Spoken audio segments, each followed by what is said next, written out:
oronwa ote mopogore opogore karka ikona ni jodolo ma Kisumo no sechokore kanyo mago jok mantiere Power of Jesus around the world jo mantiere oko kanyo sani gitwak achiel kachiel ka wayudogi ang wayud thuolo mano mar yudogi nyakoromo gi jwang nyaka sani kama ntiere karka to mana kama ne wantiere kendo kanwa dhi nyime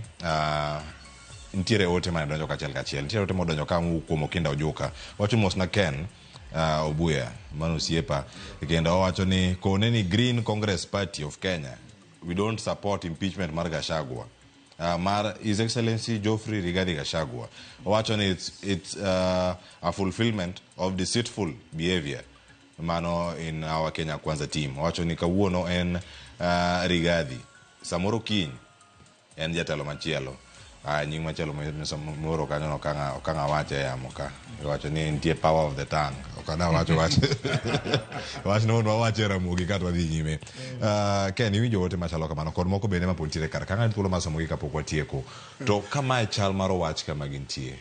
moko gise lose wi jogo moluoro jalup jatend piny Kenya kendo nyaka sano winjo ka en ngur makoro donjo nyaka kidienje mamoko iwacho ni lweny ni ok en mag jok moko lweny ni mag ji mamoko ngeni onge duond bura mar ODM Newton penyo ni awacho chako kod wacha kod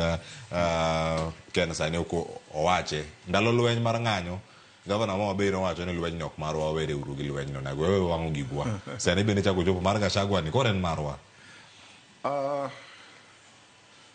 Gini, it's not about Gachagua, it's about the office that he holds. The office of the presidency, between office president and my deputy, my first ladies. Nitiere mage face mar Kenya as a nation. Gino offices e makosi yire mi chamo muma. Tukoro dwaro ni ishake off chama mari matin gi kabila mari gi kamileme iketo kando kaso ibedo gi face ma represent jo piny ngata ma ja Kenya ka nigi ratiro mar interrogate kendo question conduct mar any member of the presidency mane omiyo anadwa welcome jo Kenya te mondo bi mondo konywa neno gimwa neno ne kendo konywa penjo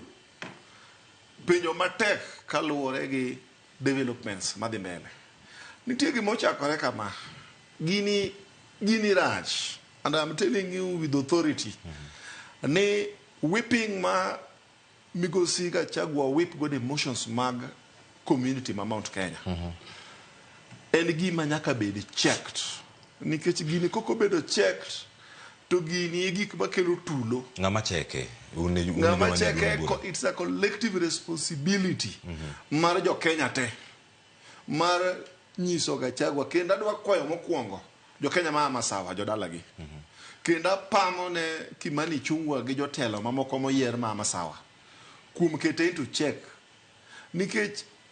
oganda mar Kenya ma masawa adwa kwayo nikech unu siepega ka kutang gi jatendwa ma rigiji to the isolate against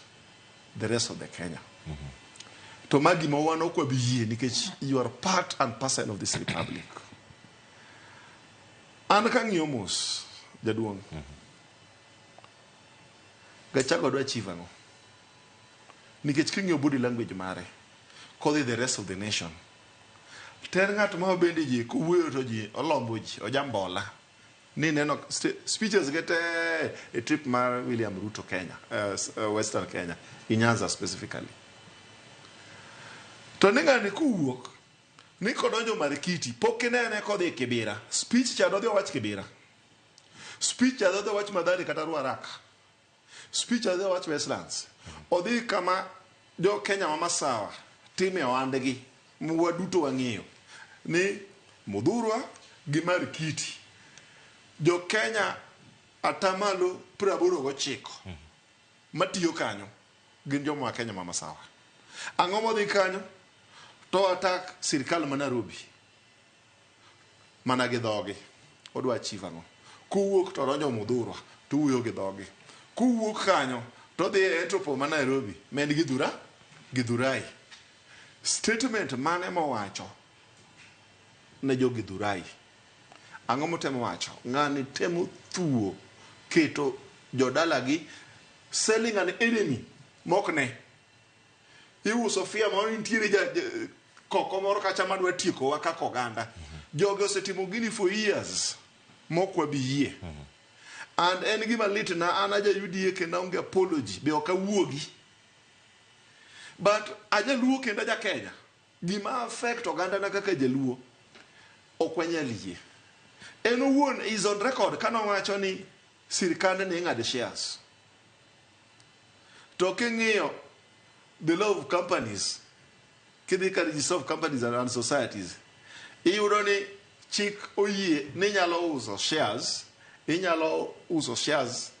kakidwaro. To kasani Gachagua ne micho create space mara ila ng'iewo shares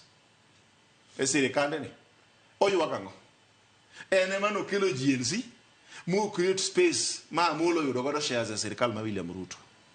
Koro en nyako bed ready mar incorporate other shareholders musedonjo sani. Aya,